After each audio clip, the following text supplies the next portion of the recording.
Bonjour à tous et bienvenue pour les marchés en action. Je suis Nicolas Chéron, stratégiste pour Zone Bourse et nous sommes aujourd'hui le mardi 2 août 2022. Il nous reste 5 émissions ensemble en ce mois d'août puisque à partir du mois de septembre, je vais partir pour 4 mois, faire un tour de France, voir les amis, la famille, les professionnels avant de m'installer dans l'hémisphère sud et d'écrire une nouvelle page, comme je le disais tout à l'heure, sur les réseaux. Certains d'entre vous savent déjà, puisque j'ai déjà expliqué que je partais dans un pays que j'ai découvert, enfin non pas dans un autre pays, mais bien dans notre pays, mais dans une autre région. Bref, je vous tiendrai au courant. Je suis très heureux donc de vous retrouver pour faire un point complet sur les marchés. Avant toute chose, un avertissement sur les risques. Les informations graphiques, chiffres, opinions ou commentaires mises à disposition par Zone Bourse s'adressent à des investisseurs disposant des connaissances et expériences nécessaires pour comprendre et apprécier les informations développées. Les informations que l'on voit ici ne constituent pas des conseils en investissement. Vos rendez-vous, comme je le disais ce matin sur Twitter, tous les matins, il faut lire Anthony Bondin. C'est lui qui nous dit ce que le marché regarde. Est-ce que le marché regarde les résultats? Est-ce que le marché regarde l'inflation? Est-ce qu'il regarde du côté de Taïwan? C'est le cas aujourd'hui.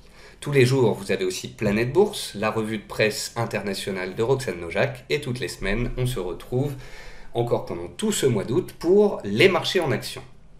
Au sommaire de cette émission, le top flop macro, 24 graphiques pour vous expliquer ce qu'il s'est passé, ce qui pourrait se passer. Puis on passe à l'analyse graphique avec indices, matières premières, bitcoin et une sélection d'actions que j'ai fait avec beaucoup de trend following, mais aussi des valeurs en attente de signaux et des valeurs en tentative de retournement. Alors, le top flop. J'ai 20 flops, 4 tops.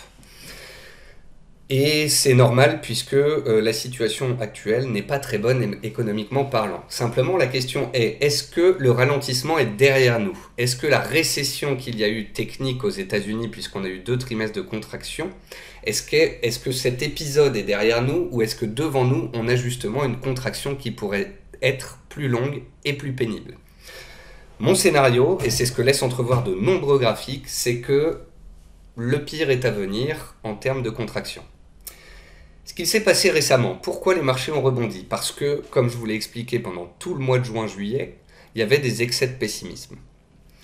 On pensait également que la Fed allait monter les taux très vite, très fort à cause de l'inflation et qu'elle ne ferait pas volte-face. Or, Jérôme Powell, lors de la dernière réunion de la Fed, nous a expliqué que, parce qu'on allait vers un ralentissement économique, une récession, il pourrait être un petit peu moins énervé sur les hausses de taux et que cela pourrait se calmer. Et ça, le marché apprécie. Qui dit moins de hausse de taux, peut-être plus de retour au QE à terme, donc de soutien au marché, eh bien le marché apprécie. Simplement, ça part du principe que la contraction, le ralentissement ne va pas être trop fort. Et je crains qu'il le soit.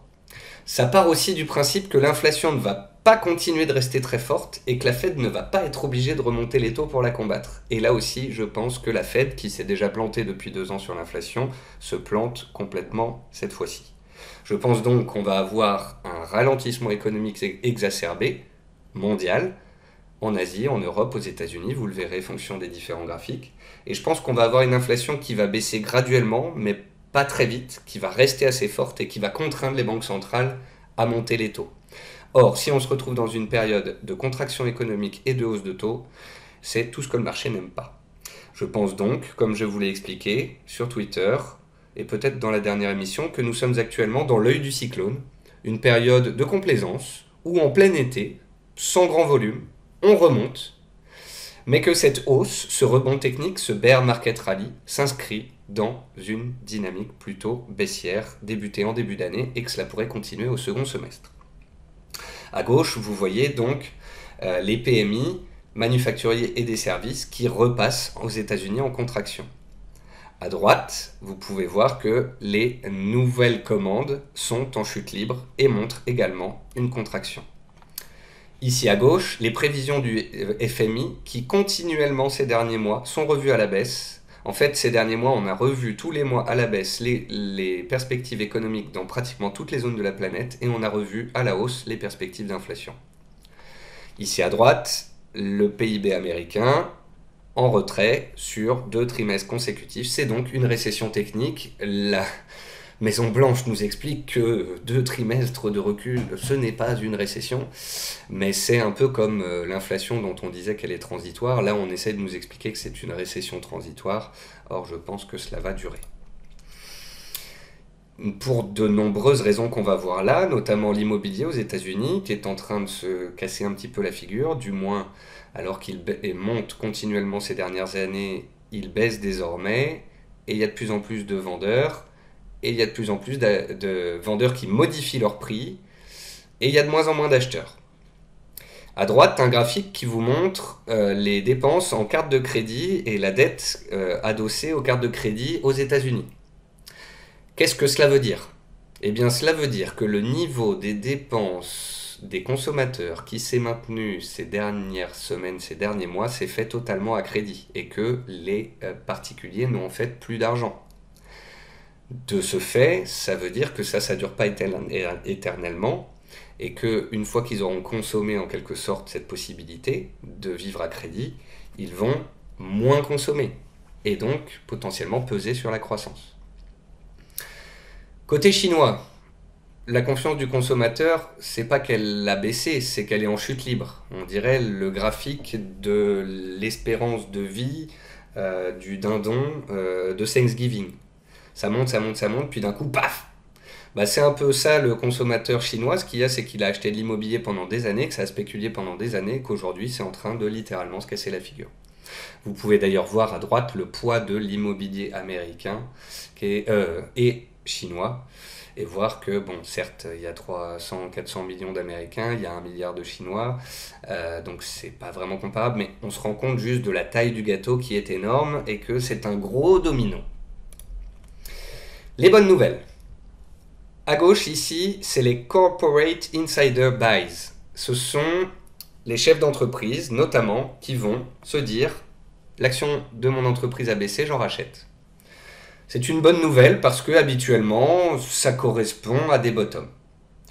Mais il y a aussi le cas où les patrons d'entreprise se trompent. Je vous prends comme exemple les patrons de LDLC qui ont racheté leur action, je crois, à plus de 50 euros. Aujourd'hui, elle est autour de 25-30 euros. Donc les patrons ne sont pas non plus forcément les meilleurs en bourse. À droite, c'est un graphique qui montre qu'on aurait atteint une capitulation ces dernières semaines, puisque certaines sociétés tradaient en termes de capitalisation sous leur cash et les investissements de court terme qu'elles ont réalisés récemment.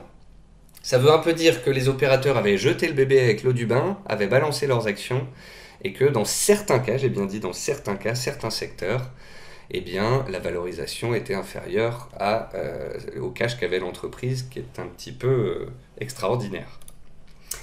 Autre graphique intéressant, la Smart Money Confidence.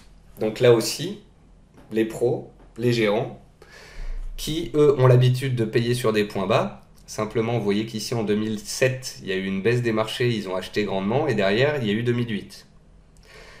En 2011, ils ont eu un point bas. En 2003, ils ont eu un point bas, mais en 2007, ils se sont plantés lamentablement. On est dans quel cas? Telle est la question. À droite, un graphique où vous voyez en bleu la baisse des cours du S&P, en blanc la hausse des bénéfices. Et on se dit, l'écart entre les deux est énorme. C'est ce que j'ai essayé de vous faire comprendre. C'est l'Eurostoxx, excusez-moi, donc l'indice des 600 plus grosses capitalisations européennes. C'est la même chose aux États-Unis et en Europe. On a eu une baisse des prix et une hausse de l'anticipation des bénéfices. Le fait est que le deuxième trimestre, comme je vous l'avais expliqué avant que la saison des résultats commence, est solide. Alors que sur Twitter, j'avais fait un sondage et que 50% des gens avaient répondu que les bénéfices seraient en baisse, ils sont sortis en hausse comme prévu. Simplement, pour les trimestres à venir, on n'a pas encore vraiment de révision des analystes ni des sociétés. On est un peu dans un doux rêve. Si tout se passe bien selon ce doux rêve et que les bénéfices des entreprises continuent à monter pendant les trimestres qui viennent, les cours pourraient continuer de tendre vers eux. Si au contraire c'est l'inverse, eh bien, il se pourrait que les anticipations des sociétés baissent et que les prix fassent de même. La saisonnalité, elle n'est pas très bonne. Le mois d'août n'est pas très bon, le mois de septembre est le pire de l'année. Et globalement, le troisième trimestre de l'année est le moins performant quand on regarde les moyennes historiques de 1950 à 2021. Certains répondront que ce sont des moyennes historiques et qu'il y a plein de mois où on a fait mieux, moins bien, etc. Je vous réponds juste, nous sommes dans la pire des saisonnalités. Point. Vous en faites ce que vous voulez. La problématique de l'inflation. Les matières premières ont baissé, beaucoup de choses ont baissé, mais malgré tout, les services continuent d'augmenter. Si vous êtes parti en vacances, vous avez pu voir que les billets d'avion, l'hôtellerie, les restos, tout ça, on s'est bien fait saigner. Eh bien, ce qu'il y a, c'est que même si il y a une très faible progression du CPI, donc les chiffres de l'inflation dans les mois qui viennent, l'inflation, donc vous le voyez ici, resterait, dans le meilleur des cas, à 6%, ce qui est énorme pour les particuliers. Les particuliers qui n'ont pas eu 6% d'augmentation et qui vont donc à un moment donné réduire la voilure et moins dépenser à cause de cette inflation qui va baisser mais qui reste élevée. Ici à droite, c'est un graphique qui dit quoi? Qui dit que les market bottoms during prior recession have typically occurred after estimates cut. Le point bas des marchés se fait lors des récessions après que les estimations aient été revues à la baisse sur les résultats des entreprises. Or, ça n'a pas commencé. Donc c'est ce que je vous disais tout à l'heure. Le pire, c'est pas la récession technique aux États-Unis des 2 trimestres qu'on a eu avant. Ça pourrait être dans les trimestres à venir. L'impact des tensions géopolitiques, de l'inflation sur les résultats des entreprises. Et une fois qu'ils auront révisé leur copie, une fois qu'on aura compris que c'est pas la joie, une fois que les marchés auront peut-être réellement capitulé, là, on pourra parler de points bas solides. Pour l'instant, on doute, on peut douter.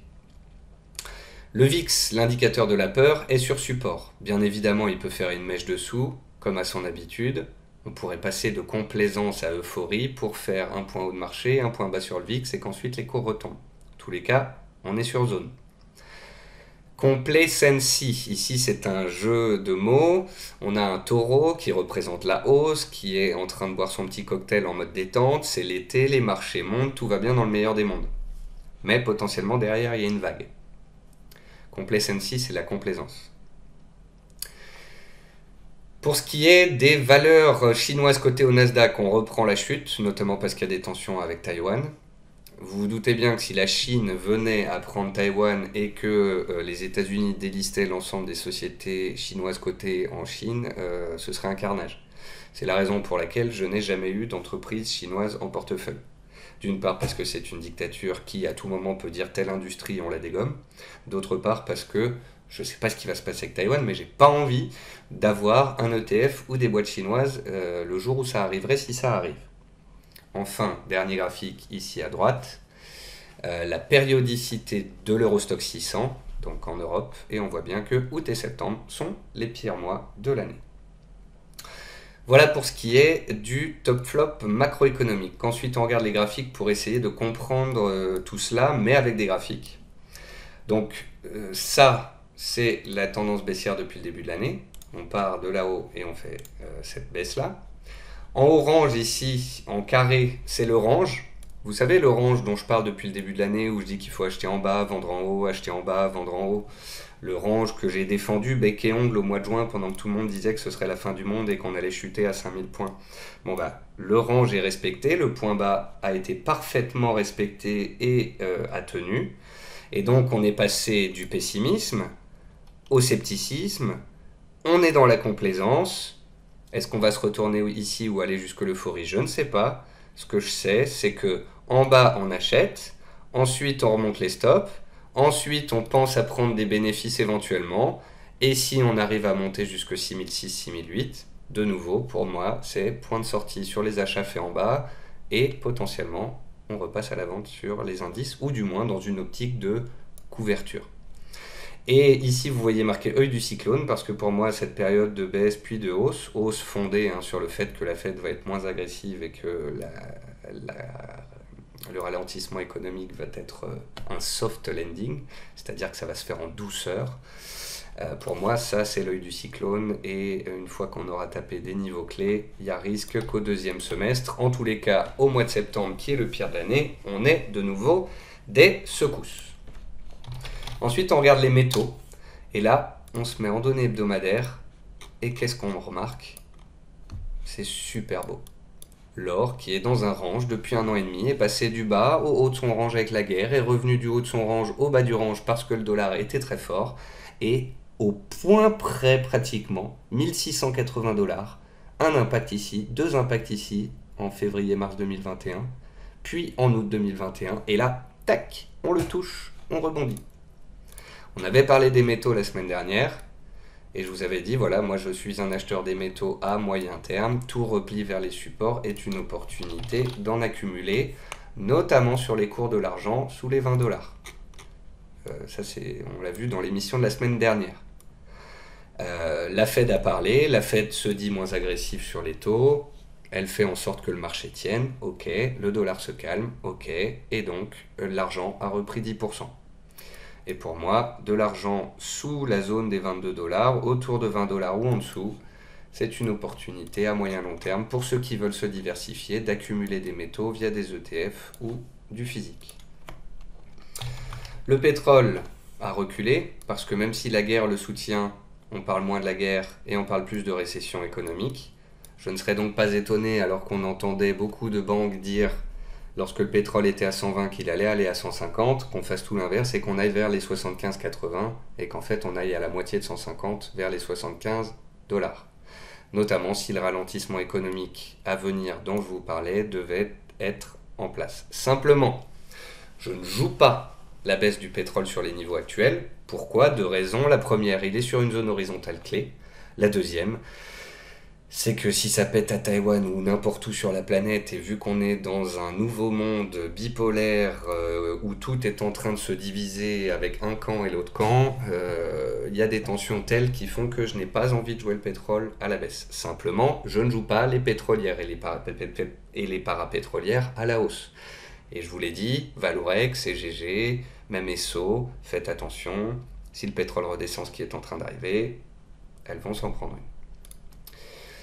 Donc voilà pour les différents actifs et leurs mouvements récents qui s'expliquent par la macroéconomie que je vous ai montré via des graphiques.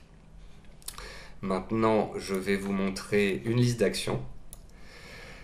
Merci à tous ceux qui m'ont proposé des actions. Donc il y en a 8 x 3, 24. Je vais vous montrer 3 types d'actions.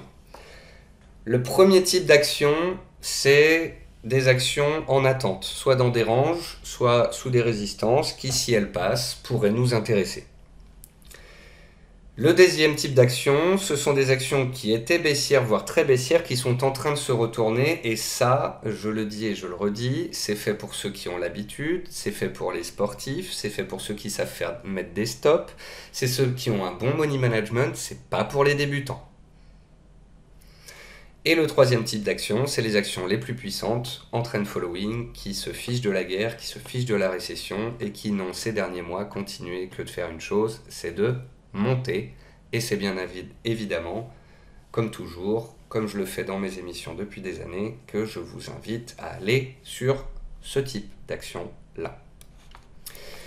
On commence donc avec SPI. SPI, on est sur du trend following, mais quand même sous résistance. SPI est belle, est soutenue. Et comme le dirait Marc Bond sur Twitter, qui adore les bons dossiers de ce type-là, et de les acheter en bas pour les vendre en haut, c'est une belle action de range. Et donc, tant qu'on est dans un range, on peut acheter à 20, vendre à 23, acheter à 20, vendre à 23. Ceux qui aiment bien trader des valeurs en tendance en breakout en trend following attendront qu'on casse la zone de résistance éventuellement. Si ça bouge, c'est parce qu'on est à la clôture et que j'enregistre l'émission à 17h30. Donc, il faut attendre un nouveau signal. On n'achète pas une valeur pile poil sous une résistance. Ensuite, Click Digital. On va à Francfort. On va à Francfort, voilà. Et là, on a une configuration comme ça de rounding bottom qui est quand même très jolie. Avec une cassure de la résistance, un pullback sur la résistance et une stabilisation au-dessus. Donc ça, en théorie, pour quelqu'un qui est à l'achat ou qui attendait un signal, elle l'a donné. Donc la zone d'achat est ici sur cassure, le stop est court-termiste ou moyen-termiste, et l'objectif c'est d'aller viser les plus hauts. Gossin, là, on est sur de la small caps en tentative de rebond technique. C'est totalement différent. c'est que pour les têtes brûlées, les traders en swing, et j'ai bien dit traders pas investisseurs, ceux qui ont un bon money management, qui savent mettre des stops de protection, qui savent rentrer sur la zone de soutien, mettre un stop dessous et remonter leur stop au fur et à mesure. Je reste dans un bémol là-dessus, c'est quand même pas la même chose que des valeurs qualitatives en trend following. C'est une société Gossin qui communique énormément, qui pump beaucoup son titre, et j'aime pas vraiment ça. Chargeur, dont on n'a pas parlé depuis longtemps et dont certains m'ont parlé, ne me plaît pas particulièrement. Elle est baissière sous oblique baissière, elle est baissière à moyen terme sous MM200, la MM200 est baissière, donc ce n'est pas ce genre de valeur que je préconise le plus. Vous voyez que j'ai mis une alerte ici à 17 €, vous voyez que j'ai tracé l'oblique en me disant si ça passe, ça peut être un petit signal de court terme, mais ça ne m'intéresse pas. Certains le joueront, moi ça ne m'intéresse pas. Catalyst Pharma, là je remercie encore une fois Antoine qui m'envoie régulièrement ses valeurs, Aurélien, excuse-moi Aurélien, qui m'envoie des valeurs en trend following, des italiennes, des allemandes, des américaines. Regardez-moi ce truc. Hausse, pullback MM200, hausse, pullback MM200, hausse, pullback MM200, explosion. Alors je ne vous dis pas de l'acheter maintenant, mais je vous le dis, cherchez des configurations qui ressemblent à ça. Et pas à ce qu'on vient de voir juste avant avec Gossin, à ça. En fait, pour vous aider, vous pouvez demander à votre femme ou à votre enfant, vous le mettez devant le graphique et vous lui dites c'est haussier ou c'est baissier. S'il vous dit c'est baissier, vous lâchez l'affaire. S'il vous dit que c'est haussier, vous pouvez y aller. Gascogne. Alors là, c'est très illiquide. Donc, c'est pas ma tasse de thé. C'est dans une sorte de range. On passe à MM200, mais elle reste baissière. Il n'y a pas une grosse liquidité sur ce titre. Ça ne m'intéresse pas plus que ça. Elior. Là, on est dans du rebond technique pour sportifs à la Gossin et autres. Donc, on avait une valeur baissière. Ce qui change, ce qui fait l'intérêt, si vous voulez, de cette configuration sur Elior à court terme, c'est qu'il y avait de la news. C'est qu'il y avait de la publication, du volume, un volume historique, et que le signal était puissant ici. Je l'ai d'ailleurs publié sur Twitter autour de 2,50, 2,60 fin juillet en disant là, on a un beau reverse avec volume. Il faut bien voir la différence entre une valeur baissière peu liquide qui rebondit sur une vraie fausse news et une valeur baissière très liquide, très tradée avec un volume historique sur une bonne news. Et c'est là où vous devez apprendre avec le temps à définir ce que c'est qu'une bonne et une fausse news et à constater aussi que les volumes ici sont très importants et que quand on voit la barre du 27 juillet avec ce volume historique, on se dit ah là il y a quelque chose à se mettre sous la dent. Et j'ai posté un graphique vendredi 29 juillet sur Twitter pour dire attention, à l'approche des 3,50, c'est une zone de résistance, donc de prise de bénéfice. Elle a perdu 15% depuis. Certes, il y avait un gap ici et la MM200 que certains visaient à 4 €, mais c'est de la gourmandise. On vient quand même de 2 €, on a fait 2,360 €, on a pris 80% en 5 jours. Vous vous doutez bien que certains investisseurs de court terme sur cette puissante hausse prendront des bénéfices. Je ne dis pas que pour ceux qui ont acheté à 2, 2,20, 2,50, il ne faut pas la garder à moyen terme et qu'on n'ira pas plus haut. Je dis juste qu'à court terme, il y avait une grosse barrière et qu'il fallait objectivement la prendre en considération. Dassault Aviation, merci Adrien Picot pour me l'avoir indiqué. Donc on est ici dans un mouvement haussier. Vous avez la tendance primaire haussière, la tendance secondaire, donc de court terme, baissière. On est en train de tenter de s'en extraire par le haut. On a créé une zone de soutien. La MM200 est en train d'arriver en soutien. La zone d'achat parfaite se trouve ici entre 135 et 140. Sait-on jamais qu'il y a un repli? Peut-être que si les indices se replient, eh bien elle reviendra hop, vers MM200, vers 130, 135 et que ceux qui veulent en acheter sur repli pourront le faire. Dans tous les cas, c'est un bon dossier qui montre une solidité et une dynamique haussière depuis 2022, ce qui est plutôt rare cette année, avouons-le. Ensuite, on va au Nasdaq. TORM PLC. Titre qui est devenu plus liquide et beaucoup plus tradé à partir de 2021, à la fin de l'année. Et ce qui est intéressant ici, c'est cassure des MM200. Gros volume qui commence, ici en avril. Pullback sur MM200, boum, ça redémarre. Là, on se dit comment est-ce que je peux prendre le train en route sur une telle valeur? Ce qui est génial, c'est ce qui s'est passé là. Un point haut ici, un deuxième point haut ici, et là, boum, la cassure avec violence. Et le volume supérieur à tous les volumes depuis 6 mois. Ça, c'est du signal. Derrière, boum, 30%. Elle consolide, elle crée de nouveau une zone de résistance. C'est pour ça que je l'ai pris en exemple. Résistance, résistance, résistance, résistance. Boum, ça passe avec un gap. Et un peu moins de volume qu'avant, mais tout de même des volumes fournis, par rapport à l'année dernière notamment. Et donc là, tac, c'est la deuxième entrée. Entrée ici, plus 30%. Entrée ici pour ceux qui sont chauds sur le pullback.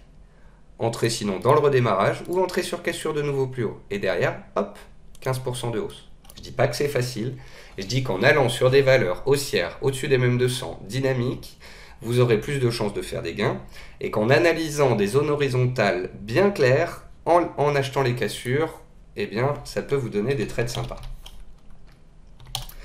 Eurobio. Elle avait donné un signal par cassure de MM200 et de triangle, et ça replie. Parce que, quoi? Parce que le Covid, on entend moins parler, et que parce qu'il y a une vague haussière où les gens reviennent sur les valeurs tech, etc. Simplement, moi je pense que d'une part, les marchés ne vont pas rester haussiers et si évidents que ça, et d'autre part, je ne serais pas étonné que d'ici quelques semaines, après l'été, à partir de septembre et la rentrée, on nous parle de nouveau de mesures sanitaires, de masques dans les transports, d'éventuelles vagues de Covid d'ici la fin de l'année. Et je considère qu'Eurobio, enfin c'est pas que je considère, c'est Eurobio est la valeur haussière, la plus haussière des valeurs Covid de France, et elle est aussi la plus liquide. Donc je trouve cette action intéressante dans une optique de couverture pour quelqu'un qui ne voudrait pas shorter du CAC s'il va à 6600 ou s'il donne des signaux baissiers dans les jours et semaines qui viennent. Acheter du Eurobio en se disant je couvre mon portefeuille contre le risque Covid, c'est pas mal. Certains apprécieront, d'autres non. Voilà, je vous ai donné au moins cette possibilité. Thales, c'est la défense. C'est haussier, en trend following, on a tenu une zone horizontale, c'était un moyen de rentrer. On va peut-être tenter de casser les plus hauts annuels en cours de clôture, puis en plus haut historique. Ce sera peut-être des moyens de nouveau de rentrer sur éventuelle cassure, ou bien si ça se replie de nouveau vers 115, ça peut être un moyen de rentrer sur repli sur ce bon dossier qui est d'ailleurs détenu par le portefeuille Zone Bourse. SII. Là, on est dans du trend following, mais ça bloque un peu là-haut. Donc là, ce qui nous intéresse, c'est de constater une cassure des plus hauts. Pour l'instant, je vois pas grand-chose à faire. Elle est achetée dès qu'elle fait des replis importants. Ici, là. S'il y avait de nouveau un repli important, du coup, ça peut être une porte d'entrée. Autre porte d'entrée possible, la cassure du plus haut historique. OD et Bolloré, même configuration, ça tient les supports, ça casse pas de résistance horizontale majeure pour l'instant, ça reste neutre à mon sens, mais on sait que c'est la galaxie Bolloré, que c'est potentiellement sous-évalué et qu'il y a des acheteurs à chaque fois qu'on revient à 1050. Donc sait-on jamais qu'elle y revienne une nouvelle fois, ça pourrait intéresser certains d'entre vous. On retourne aux États-Unis avec encore une belle proposition d'Aurélien. United Health. Alors pourquoi je n'arrive pas à la retrouver? United Health.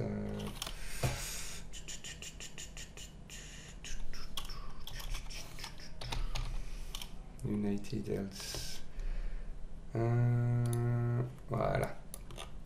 Alors là, dans le genre trend following sur MM200, c'est beau. Et un test, et deux tests, et trois tests, et quatre tests, et un petit trou d'air dessous. Bon, vous avez compris le concept. Valeur haussière, c'est un rouleau compresseur, ça suit une dynamique. Dès que ça revient vers MM200 et le bas du canal, c'est une zone d'intérêt. FDJ, là, on est sur de la tentative de retournement. Il y a eu cassure d'oblique, il y a du mieux, elle a été beaucoup payée en bas. C'est un dossier de qualité, c'est un dossier qui délivre. Si c'est la crise, la récession, le ralentissement économique, les gens jouent encore plus au jeu. C'est triste à dire, mais c'est comme ça. Tout repli de FDJ sur cette zone basse qui a été mise à profit par le marché, à mon sens, est une opportunité. Mais on n'est pas dans du trend following. On est sur du dossier bon père de famille qui, comme dirait Master Bourse, est une sorte d'obligation à long terme. Donc, ça dépend de votre style. Ensuite, Neurone, on retourne en France, on reste en France. Voilà, je crois que le graphique se passe de commentaires. Hausse, conso, hausse, conso, hausse, conso. La conso dure depuis très longtemps, on n'en est pas sorti pour l'instant. Dans une conso horizontale à l'intérieur d'une valeur en trend following, qu'est-ce qu'on fait? Solution 1, on achète le support. Solution 2, on achète la cassure. C'est simple, bête et méchant, mais je vous assure que plus je fais de bourse, plus je regarde des graphes, plus je cherche de la simplicité graphique. Et bien sûr, quand la simplicité graphique va avec une société de qualité qui délivre, comme ici Neurone, bah là vous avez jackpot. Sèche environnement, on est sur du trend following. Elle était dans un range pendant 8 ans, elle en est sortie violemment, elle fait des plus hauts de plus en plus hauts, des plus bas de plus en plus hauts. Il y a un niveau 1 de soutien qui est à 78. Je serais plus à l'aise quand même avec un niveau 2 de soutien pour un achat sur repli autour de 72 et de MM de 100 jours qui peut être testé lorsque on a des petits accidents. N'étant pas très à l'aise sur le CAC, je ne regarde pas le niveau 1, j'espère le niveau 2 si j'ai envie d'en acheter sur repli. Norske Skog et ça.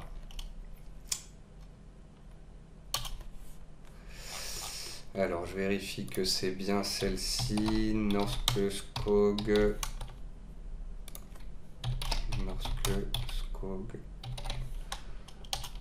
Il me semble que c'est celle-là.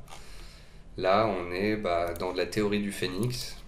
On a une valeur qui était dans un range, qui a commencé à se mettre au-dessus des mêmes 200, qui a cassé son range avec une apparition des volumes, et qui a commencé à faire du trend following avec des plus bas de plus en plus haut. Vous décelez une valeur comme ça qui sort, c'est le début d'une belle aventure, et derrière vous essayez de la suivre la plus longtemps possible. Elia Group,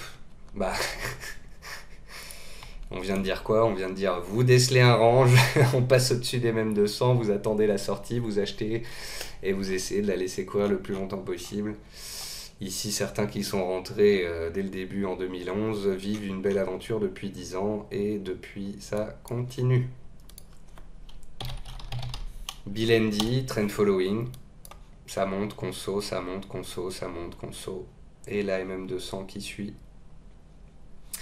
C'est ça qu'on cherche comme configuration. C'est sur les valeurs haussières que la probabilité de gain est la plus importante. Crossjet qui est très attendue. Pourquoi est-ce qu'elle est attendue? Super news, volume historique qui l'a fait exploser, lui prendre pratiquement 100% il y a un mois. Derrière, on a dit, elle a touché une zone de résistance, il y a deux solutions, elle retrace tout et c'est très plan-plan et c'est dommage pour ceux qui ont tenu, etc. Ou option 2, elle va réussir à tenir une zone horizontale et à redémarrer. À ce moment-là, quand on l'a regardé le mardi 28 juin de mémoire, ou peut-être la semaine d'avant, non je pense peut-être le lendemain de l'éjection, j'avais tracé ce niveau horizontal ici en prenant le niveau de janvier. On avait défini les 3 € comme barrière psychologique importante et j'avais dit voilà, vous voulez la jouer long terme parce que vous avez acheté sous les 2 €, vous pouvez mettre votre stop sous MM200. Deuxième solution, vous n'avez pas envie de renier vos gains, etc.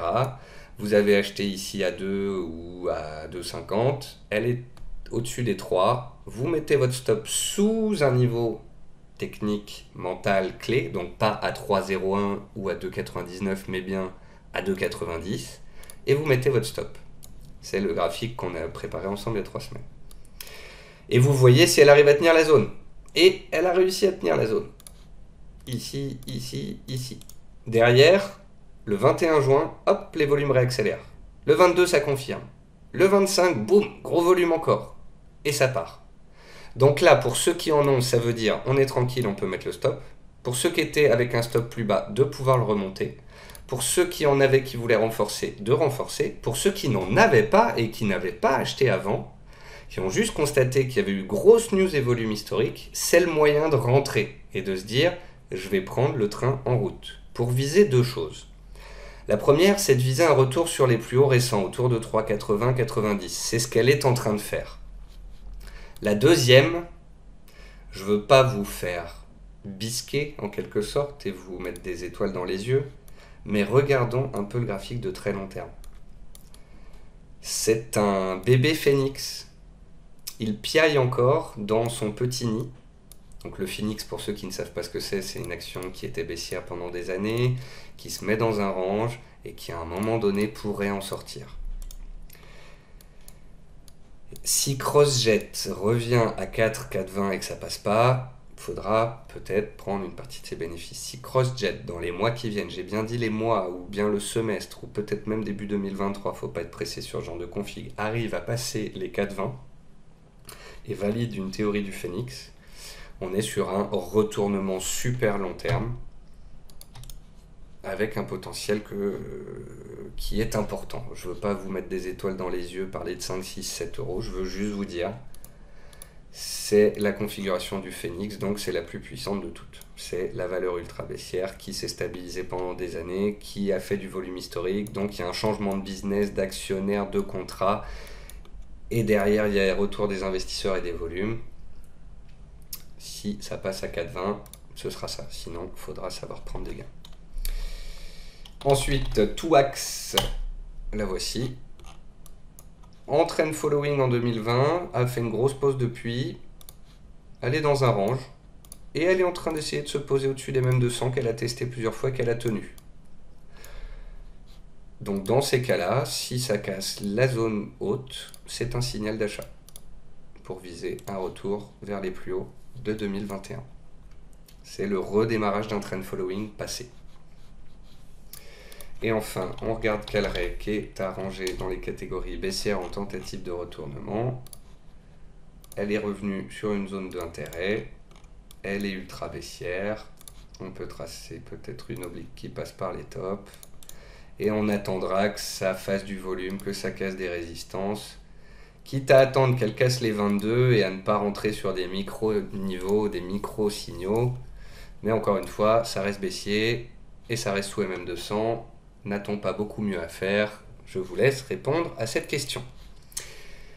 Voilà, c'est la fin de cette émission. Pour ceux qui n'auraient pas entendu au début, donc je pars pour de nouvelles aventures à partir du mois de septembre. C'est donc la première des émissions du mois d'août. Il y en aura 5. Et après cela, je ferme le rideau et je vais prendre des vacances de quelques semaines, voire quelques mois bien mérités, après 12 ans à travailler dans la bourse à Paris. Je vous souhaite à tous de bons investissements, un peu moins de trading, beaucoup de trend following et des gains, et le sourire est le meilleur pour vous tous. Bonne journée à tous!